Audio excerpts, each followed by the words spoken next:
"52 prisoners are dead after a riot at a jail in northern Brazil. Authorities believe fighting broke out when rival gang factions attacked each other on Monday morning. We'll go live to Rio de Janeiro in just a moment. Alexei Navalny is discharged from hospital and back in jail. The Russian opposition leader was hospitalized for what authorities are calling an allergy attack, but his lawyer and doctors say he may have been poisoned. And it may only be July, but we have already used up all of the resources our planet can provide in 1 year. This year's Earth Overshoot Day is the earliest date yet. Thank you for joining us here on France 24. At least 52 people have been killed in a violent riot at a prison in northern Brazil. The fighting broke out at 7 a.m. local time when rival gang factions attacked each other at the Altamira Regional Recovery Center. 2 guards were taken hostage during the clashes before they were eventually freed. At least 55 prisoners were killed last May during gang disputes in several jails in the neighboring state of Amazonas. According to recent estimates, Brazil's prison population is double the capacity of the country's jails.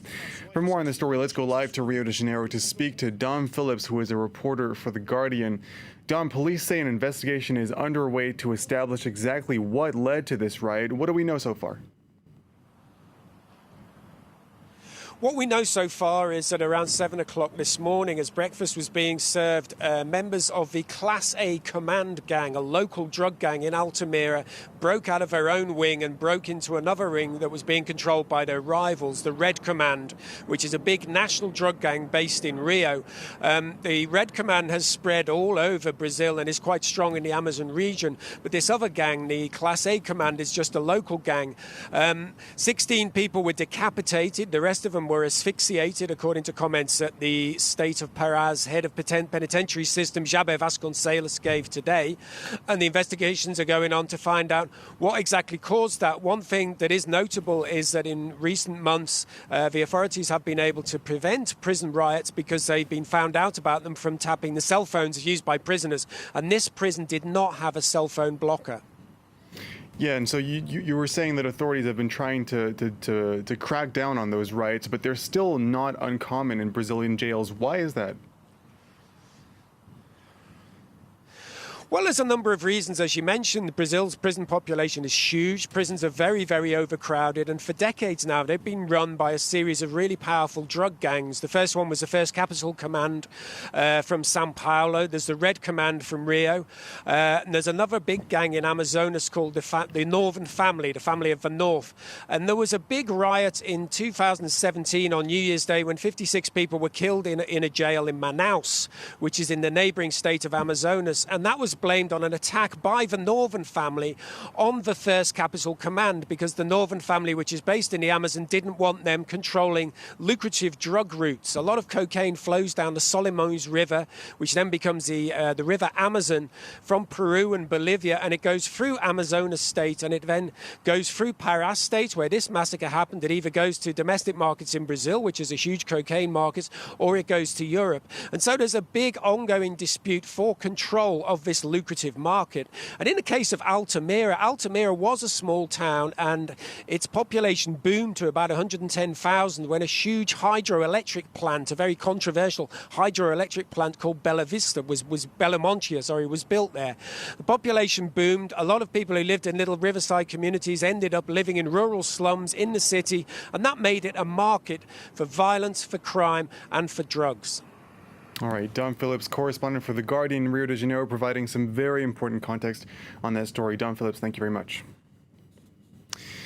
Russian opposition leader Alexei Navalny is back in jail after being hospitalized for what authorities are calling an allergy attack. But Navalny's lawyer, as well as his personal physician, say the symptoms the 43-year-old experienced could be consistent with chemical poisoning.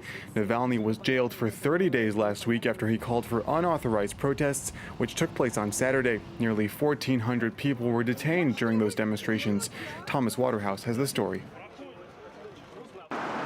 Alexei Navalny was rushed to this Moscow clinic on Sunday morning with severe swelling of the face and a rash on his upper body. But just over 24 hours later, medical staff have decided to discharge the 43-year-old Kremlin critic, sending him from his hospital bed back to his prison cell.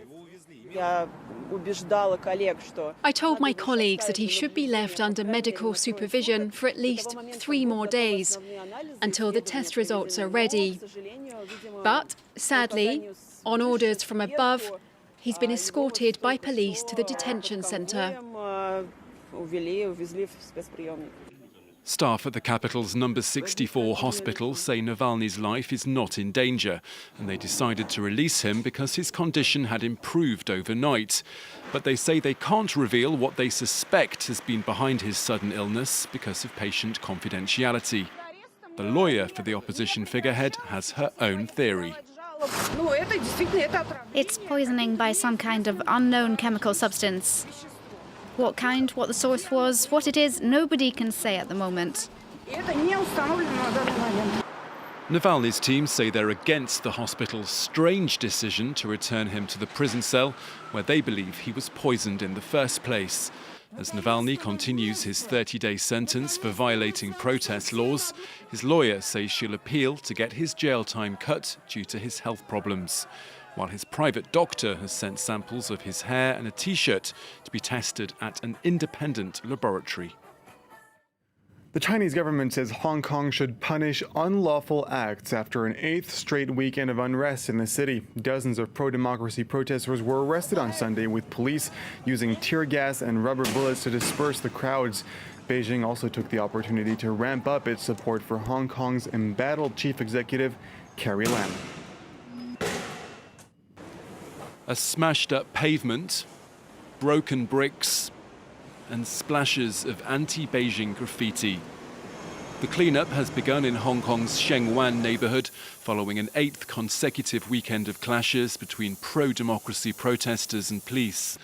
In a rare press conference on Monday, the Chinese government broke its silence over the unrest, saying the violence has touched the bottom line of the one country, two systems principle. The central government firmly supports Chief Executive Carrie Lam. It firmly supports the Hong Kong police in its strict law enforcement. And it supports the relevant departments of the city's government and judicial agencies to punish criminals. And it firmly supports actions to defend Hong Kong's rule of law by people who love Hong Kong and China. Yang also underlined that the Hong Kong government can use what's known as the Basic Law to ask China's People's Liberation Army to help maintain order. These were the scenes in the city on Sunday evening as Hong Kong's security forces fired rubber bullets at demonstrators who had armed themselves with bottles, bricks and paint bombs. Police say dozens of protesters have been detained and several others have been injured. The pro-democracy movement, which has organised the past 2 months of rallies, has expressed its disappointment at China's reaction. That the State Council refused to acknowledge what is happening in Hong Kong and what is the root cause of the whole extradition bill campaign and what Hong Kong people need. The central government says Hong Kong officials now need to come up with better ways to address the concerns of protesters. But until their demands are met, the opposition has more pro-democracy marches noted in their diaries, with Sunday's clashes already showing how violent these demonstrations are becoming. Residents in Cuba are being introduced to something many of us have been taking for granted for years. That's Wi-Fi at home. The island's government is trying to extend internet access. However, being connected comes at a high price, and online activity continues to be monitored by authorities. Catherine Kadir-Clifford and Selena Sykes have the details. Logging into a new era. Cubans are now able to surf the net using Wi-Fi from home for the first time. Crowds no longer need to gather with their devices at public sites, as a new law allowing Wi-Fi at home comes into force. We always want to learn new things. The internet is great for that purpose. You can do research and find information, and being able to connect to the internet at home is even better. In preparation, 1,400 Wi-Fi hotspots have been installed across the country and 80,000 homes connected. But it doesn't come cheap. The price is set at $1 an hour, in a country where the average monthly salary is just $50. Hundreds of Cubans are campaigning to lower the price. It's expensive, especially when you consider the average salary and how much accessing the internet costs. It's too expensive. Not everyone can afford it. The Vice Minister of Communications said the internet must be used as an instrument for the defense of the revolution. Revolution is a phenomenon that Cubans embrace and defend in all spaces, in the offline world and, if necessary, in the virtual one too. The message is clear. The web will continue to be closely monitored by authorities, as it has been since Cubans first connected up in 2013. Today is Earth Overshoot Day. It marks the day the Earth's population has used up all of the resources our planet can produce over the course of an entire year. Anything we use from this point onwards outstrips the Earth's rate of replacement and is making a permanent dent in global resources. This year's Earth Overshoot Day is the earliest date ever. Camille Nedelec has more. We've now consumed everything the Earth could produce in a year in the space of 7 months. Known as Earth Overshoot Day, it calculates the point at which humanity consumes more than the Earth can replenish. We've fished too much fish, destroyed too many trees, and cultivated more food than the Earth can sustain. It's a date that's been getting earlier every year. In 1971, it was in December. This year, it's the 29th of July. Some countries hit that date before the summer. Qatar used up all its resources in February, and the United States wasn't far behind. France reached its limit in May, but even the lowest consuming countries like Indonesia still don't quite manage to make it till the end of the year. Step 1 to reduce humanity's ecological impact would be to reduce greenhouse gas emissions. If we cut CO2 emissions 50%, which is technically possible and financially beneficial, we would move the date 93 days into the future. So it's quite possible. The question is, do we want? Earth Overshoot Day comes after record-breaking temperatures in Europe last week, raising fears that climate change is happening faster than expected. Well, earlier I spoke to Justine Sullivan, the Director of Communications and Digital Media at Earth Day Network. She explains what needs to be done to reverse the trend.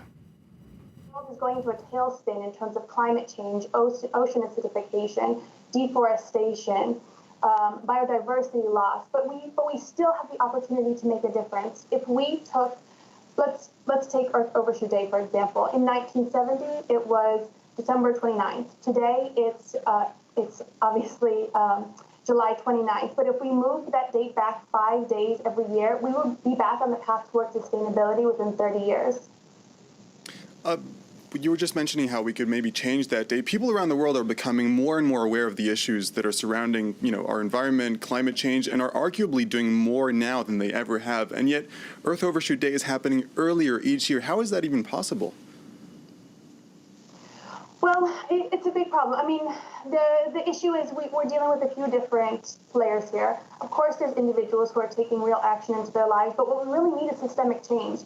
In 2015, nations adopted the Paris Agreement on Climate Change, which essentially created a target for us to limit global warming to no more than 2 degrees. But we're seeing a lot of countries that are sort of taking their foot off the gas, so to speak, on this type of ambition. So, if individuals really want to make a change, they could be holding their governments accountable for these types of things.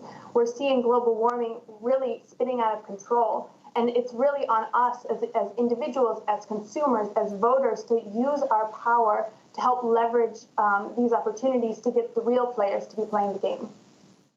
That does it for this news update. Thank you very much for watching. Stay tuned to France 24.